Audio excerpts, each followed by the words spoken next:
मेरे सभी सम्मानित मदरसा आधुनिकीकरण शिक्षक साथियों को मेरा नमस्कार।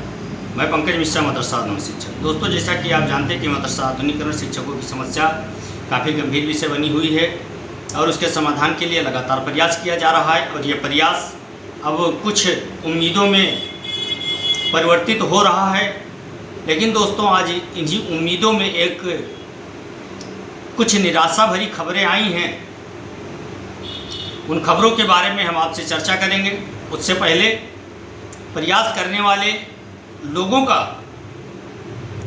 जिक्र करना चाहेंगे और उनके लिए आपका समर्थन भी चाहेंगे कि जो हम लोगों की समस्या के समाधान के लिए प्रयास कर रहा है उसका समर्थन होना नितांत आवश्यक है। दोस्तों, कल आपने देखा होगा कि दो चीज़ें हुई हैं। एक तो कुशीनगर के अजय श्रीवास्तव जी, जो हमारे काफ़ी अच्छे मित्र भी हैं, एकता टीम की तरफ से वो मुख्यमंत्री जी से जनता दरबार में मिलने गए और उनका मिलना सफल भी हुआ। मुख्यमंत्री जी को उन्होंने ज्ञापन दिया और उनसे समायोजन के लिए और बकाये के लिए मौखिक रूप से भी कहा। आश्वासन भी उनको दिया गया। दोस्तों, दूसरी तरफ हाजी समीउल्लाह साहब की टीम भी कल मंत्री जी से मुलाकात करती है और मुलाकात करने के बाद में जो खबरें निकल के आई वो शिक्षकों को बहुत अच्छा मैसेज नहीं दे रही है। इससे हमारे कुछ शिक्षक साथी काफ़ी परेशान हैं और वो बार बार फ़ोन करके पूछना चाहते हैं, मैसेज करते हैं, कमेंट भी करते हैं। तो सबके कमेंट का जवाब दे पाना संभव नहीं है या सबका फ़ोन रिसीव कर पाना संभव नहीं है मेरे दोस्त।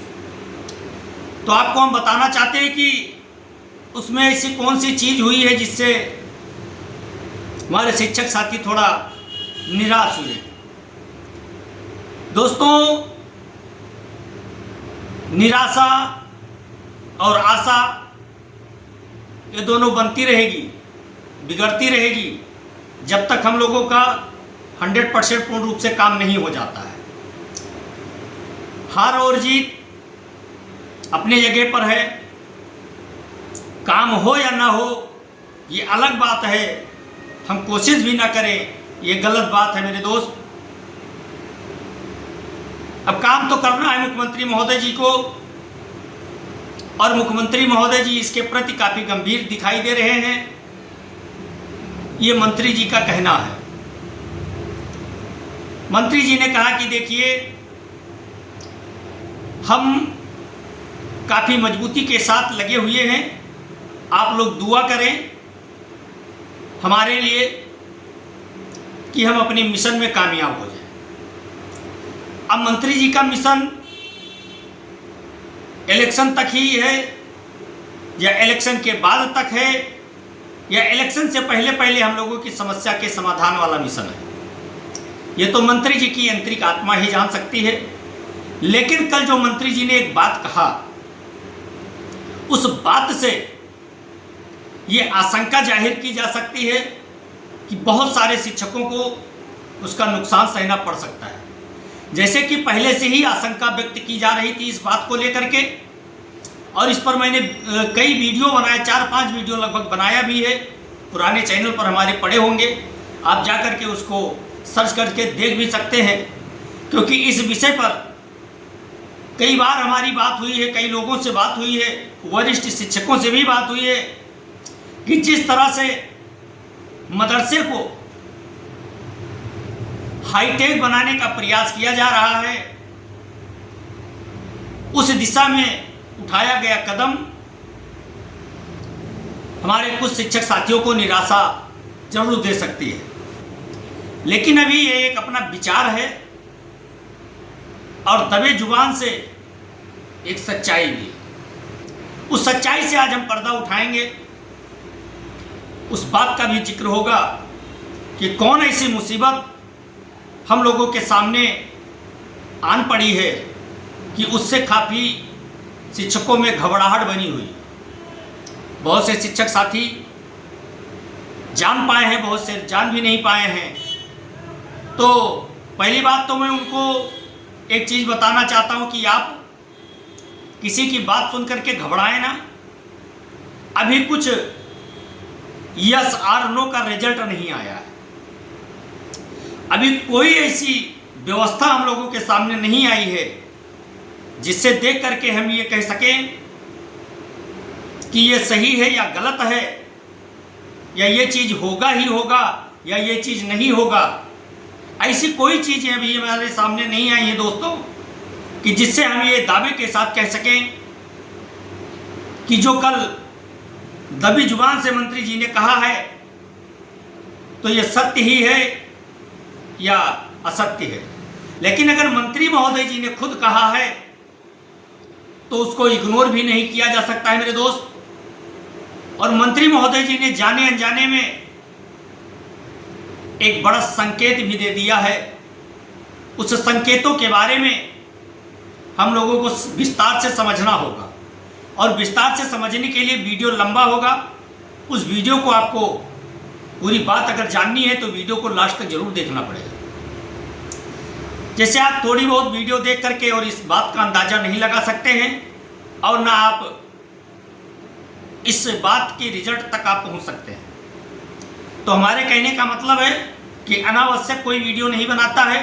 जो भी वीडियो बनाता है आपकी भलाई के लिए बनाता है, आपकी सूचनाओं के लिए बनाता है, और अपना वो समय नष्ट करके, अपना डाटा लगा करके, 2 GB खर्च करके आपके लिए वीडियो संदेश बनाता है। तो आपको केवल देखना है। आप जैसे दूसरे की वीडियो देख सकते हैं, 2 घंटे 2.5 घंटे का पिक्चर देख सकते हैं, 20-20, 25-25 मिनट का नेताओं का भाषण सुन सकते हैं, 1-1 घंटे का आप भजन कीर्तन और क्या कहते हैं तकरीरें सुन सकते हैं। तो आप अपने भविष्य को बदलने के लिए 10 से 15 मिनट का वीडियो संदेश भी देख सकते हैं। इसमें आपको बोरिंग नहीं होना चाहिए था, लेकिन अब आपको बोरिंग लग रहा है क्योंकि आप एक ही चीज़ सुनना चाहते हैं कि कल हमारे खाते में इतना पैसा आ जाएगा और हमारी नौकरी पक्की हो जाएगी। केवल यही 2 शब्द आप सुनना चाहते हैं, इसलिए आपको बोरिंग लगता है। लेकिन इसके तार कहाँ से जुड़े हुए हैं, हमारा इसका सक्सेस कहाँ से होना है, कहाँ से हमको सफलता मिलेगी, उन सारे बिंदुओं पर अगर आप चर्चा नहीं करोगे तो आप कहीं ना कहीं अपने आत्मविश्वास के साथ, अपने भविष्य के साथ खिलवाड़ कर रहे हो। मैं जानता हूं कि आप लोग कुछ ना कुछ काम जरूर कर रहे हो जिससे आपके परिवार का भरण पोषण चल रहा है, और करना भी चाहिए, क्योंकि 6-7 सालों से हम लोगों का बकाया नहीं मिल पाया। हम लोग बेरोजगार हैं, तो अगर कोई कार्य नहीं करेंगे तो हम लोगों का खर्चा कैसे चलेगा, ये बात अलग होगी। लेकिन मेरे दोस्त, अगर कोई वीडियो बनाता है तो आशा और उम्मीद के साथ बनाता है। आपको लाइक करना होता है, अपने विचारों को कमेंट बॉक्स में लिखना होता है, और अगर आपने सब्सक्राइब नहीं किया है तो सब्सक्राइब करके बेल आइकन जरूर दबाएं, क्योंकि आपके पास हर वीडियो का नोटिफिकेशन सबसे पहले मिले और आप हर सूचना से, मतलब आपको हर सूचना सबसे पहले मिलता रहे और हर सूचना की जानकारी आप तक रहे। तो दोस्तों, कल जब हाजी समीउल्लाह साहब ने एक पोस्ट डाला तो उस पोस्ट को लेकर के बहुत सारे शिक्षकों ने मेरे पास फ़ोन भी किया, कुछ का रिसीव कर पाया, कुछ का नहीं रिसीव कर पाया। उस पोस्ट में हाजी समीउल्लाह साहब के द्वारा यह बताया गया कि मंत्री महोदय जी ने कहा कि मैं योग्य शिक्षकों को ज़्यादा से ज़्यादा समायोजन कराने का प्रयास कर रहा हूं और उसमें हम सफल भी होंगे। इस शब्द को बोलते ही शिक्षक परिवार में कुछ निराशा भी आई है। आने का एक मुख्य कारण है कि कुछ शिक्षक 50-55 साल के हो रहे हैं, कुछ की नौकरी 1 से 2 साल की बची है, कुछ की नौकरी 6 महीने की बची है, कुछ लोग बीएड, बीटीसी, टीटी, डीएलएड सब किए हैं, कुछ लोग केवल स्नातक किए हैं, कुछ लोग केवल एमए किए हैं। तो इन सब चीज़ों को लेकर के जिनके पास एमए की डिग्री है और अंडर एज हैं, वो खुश हो रहे हैं कि हमारा हो जाएगा। जिनके पास बीएड, बीटीसी, टीटी, डीएलएड की डिग्री है और वो 40-42 साल से ऊपर है, वो संशय में है कि अब हमारा लगता है नहीं हो पाएगा। तो मेरे दोस्त, आपकी सोच सही भी हो सकती है और गलत भी हो सकती है, क्योंकि अभी इस संशय से पर्दा नहीं उठ पाया है। ये केवल एक वाक्य है, जैसे ये कहा गया कि इन शिक्षकों के समायोजन का रोडमैप तैयार करें और इन शिक्षकों के बकाये के लिए लेटर लिखा जाए। तो दोस्तों, केंद्र सरकार को लेटर जरूर लिखा गया है, उसका भी जवाब नहीं जान मिला है। दूसरी चीज, इस समय संसद भवन में खंड खंड करने में मोदी सरकार लगी हुई है।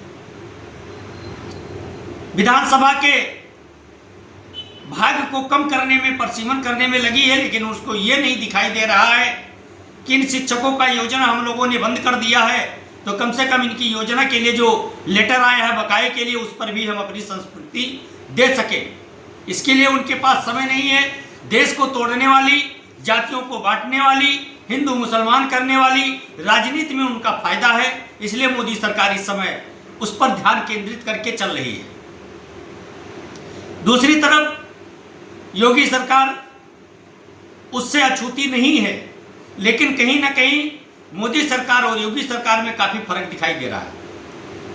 योगी सरकार ने चाहे ना चाहते हुए, चाहे ऊपर मन से या कैसा भी करके आधुनिक शिक्षकों के लिए कुछ तो बोला है, लेकिन जब से मोदी जी की सरकार आई है, आधुनिक शिक्षकों तक आज तक उनकी दया दृष्टि ही नहीं दिख पाई है। मेरे दोस्त, इससे अंदाजा लगाया जा सकता है कि कुछ तो बड़ा होने वाला है। तो मेरे दोस्त, आपसे हम ये कहना चाहेंगे कि इन डिग्रियों को लेकर के अभी जो संशय बना हुआ है, इसके बारे में आपको बहुत ज़्यादा भी सोचने की आवश्यकता नहीं है, क्योंकि आप अभी पहले से इस बात को लेकर के आप ज़्यादा विचलित होंगे, घबराएंगे, परेशान होंगे, तो आपके लिए और समस्या आगे बढ़ सकती है। क्योंकि 30% शिक्षक ऐसे हैं जो अपना बीएड, बीटीसी, टीटी, डीएलएड इत्यादि किए होंगे। 60% टीचर ऐसे हैं जो एमए किए हैं। 30% शिक्षक ऐसे भी हैं जो भी स्नातक किए। मेरे दोस्त, अगर ऐसी कोई व्यवस्था बनती है सरकार के तरफ से, तो इसके खिलाफ भी हम लोग आगे लड़ाई लड़ेंगे। बीच मझधार में छोड़ करके नहीं जाने वाले हम लोग। इसकी लड़ाई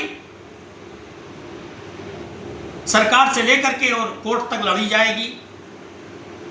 अगर ऐसा होता है, कोई नया मापदंड दिया जाता है सरकार की तरफ से और हम लोगों की अगर वो खिलाफ है, तो उसके लिए हम सभी लोग एक होंगे, जो कि मैं शुरू से कहता आ रहा हूँ, और उस पर विचार करके आगे की लड़ाई लड़ी जाएगी। अभी तो फिलहाल हमारा केवल 2 बिंदुओं पे चर्चा है, एक समायोजन, दूसरा हमारा बकाया। तीसरा पॉइंट हमारे लिए नहीं है, और तीसरा पॉइंट अगर रखा जाता है तो समझ लीजिए कि आपके साथ धोखा किया जा रहा है। जो भी मांग पत्र दे, वो अपने मांग पत्र में 2 ही चीज, समायोजन और बकाया। तीसरा बिंदु नहीं होना चाहिए मेरे दोस्त। खैर, वीडियो काफी लंबा हो गया, 14 मिनट का हो गया, बताते बताते फिर भी पूरी बात नहीं हो पाई। बाकी की बात हम सुबह के वीडियो में आपसे करेंगे।